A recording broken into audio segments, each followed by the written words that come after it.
Good morning, good afternoon, and good evening, depending on your time zone. My name is Nelson Mwangi, uh, Moral Compass 101, and it has been a minute. I'm sorry because I've not been in a point of uploading a video. I was working on a book project, uh, which will soon be released. Uh, but I thank God because of this opportunity of coming back uh, to continue on the series of Moral Compass. And please, before we start, I will request you to comment so that we can interact and subscribe so that we can be edified. Our topic today is self-identity. Self-identity, or quote unquote, who am I? Times without number, I tell people that life starts with self. And if you don't know who you are, you subject yourself to being defined by whoever comes across your life. In other words, if you don't stand for anything, you are subject to fall for everything. So the aspect of self-identity is divided into two categories. And the first category of self-identity is what am I? What am I? So many of us can relate with this because while growing up, during our tender years of schooling, our teachers would ask this question: what would you like to be when you grow up? This is a very, very, very interesting question, intriguing indeed. And so many of us can relate to this question, uh, where we were expected to answer this question with uh, the best paying careers. I'd like to be a physician, I'd like to be a pilot, I'd like to be an engineer, and the like. This is so because our upbringing was tied to big careers. And while what would you like to be when you grow up is an aspect of opulence, or it's an aspect of money making, or how rich you will become, this example has been tied to the present day definition of success, where most people define success with opulence and riches. But the most important aspect of self-identity is the second part, which can only be answered through this intriguing question: who are you? Who are you? Uh, while what are you is tied, just like we saw, with money and riches and careers and occupations, the question who are you is solely tied to the change that you can bring into humanity or into uh, life in general. And since we are here to create a change, we are on planet Earth to create a change, so we should be dwelling so much on who you are versus what you are or what you ought to become.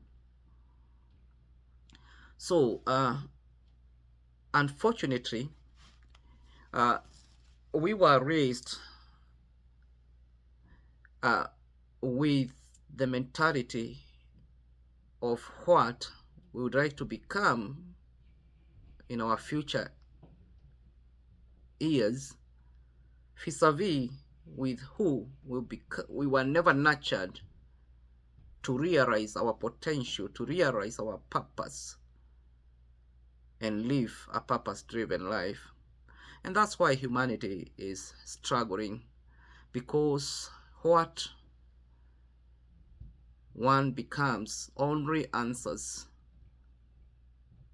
the misconception that has been there since times immemorial about what, or about the definition of success. And for the longest, this misconception of what success is has raised a generation of people who are so much money-minded,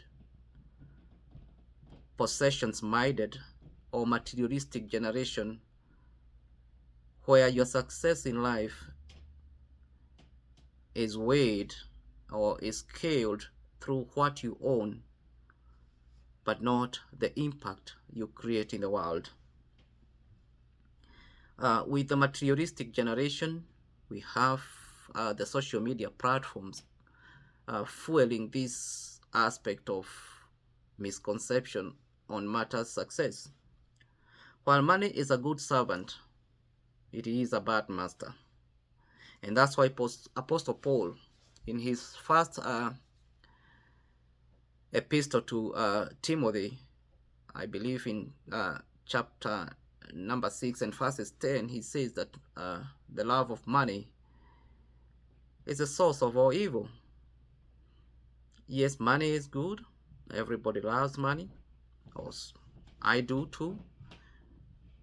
But that greed of attaining more and more, that insatiable greed has resorted to corruption and other vices that today controls the society. And it all starts with the misconception of what success is really, the real definition of success. I'm sure you have ever heard of this phrase that the rich also cry.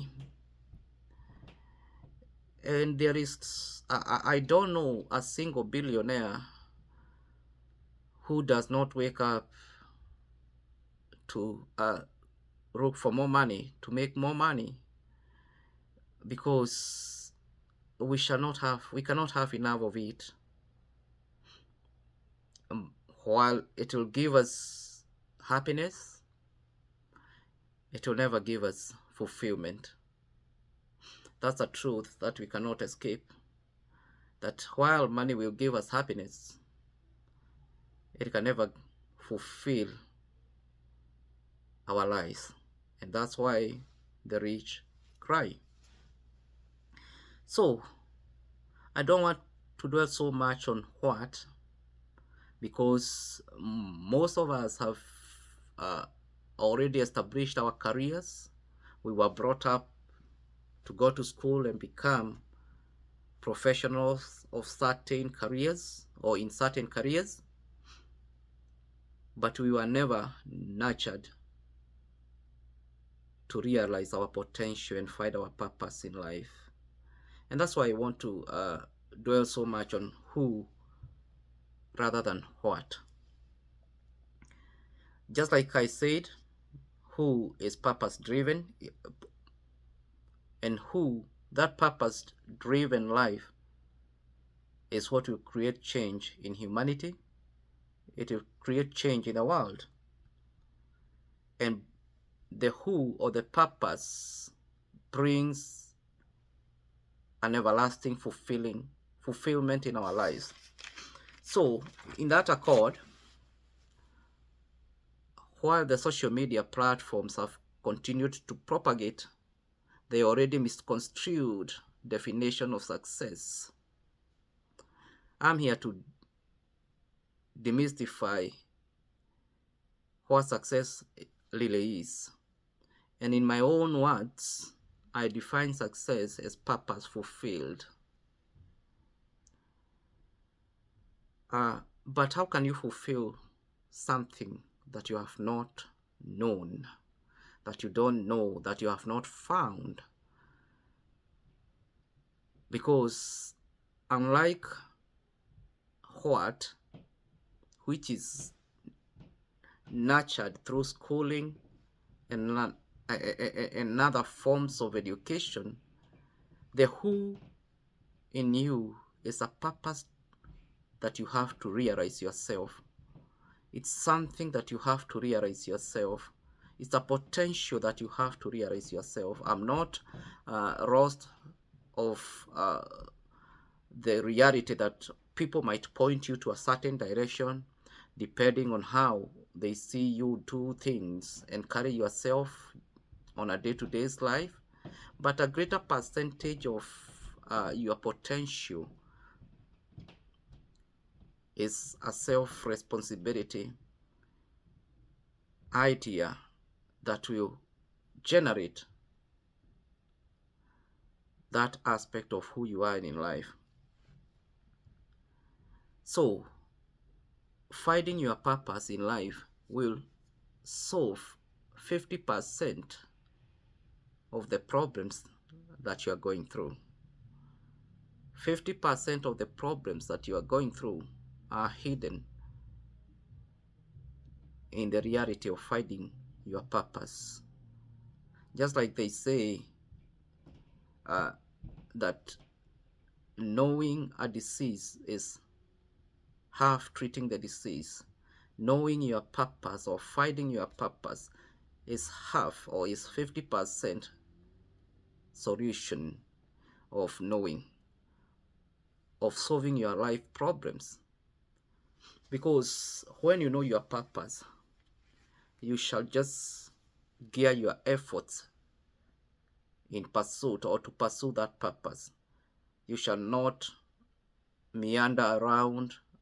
You shall eliminate the aspect of what we call identity crisis.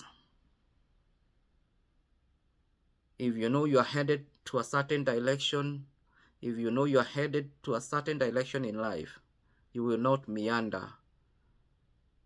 You shall save your time and your resources and concentrate on that very purpose that you have realized.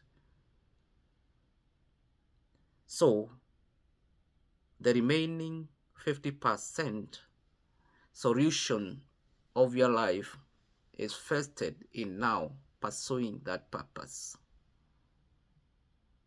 While you have solved the first phase, the first 50%, but by finding your purpose in life, the second 50% will be articulated through leading or living a purpose-driven life.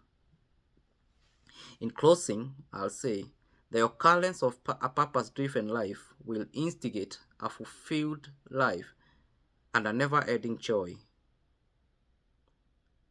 So, the greatest aspect of humanity, the greatest aspect of what we are doing in life is working tirelessly, relentlessly to find our purpose. And once we have found our purpose, we start pursuing that purpose, because purpose renders us to an unaddressed fulfillment and an unaddressed joy in our lives. So, success, just as it has been defined for the longest, is not tied with opulence. It's not tied with materialism. It's not tied with riches. But success can only be defined with two words: purpose fulfilled. In our next video, we shall dig in on the different aspects or different ways of finding purpose in life, so that we can start the trajectory of living a purpose-driven life. Thank you so much, and have a good time until the next video. Thank you. Blessings. and shalom.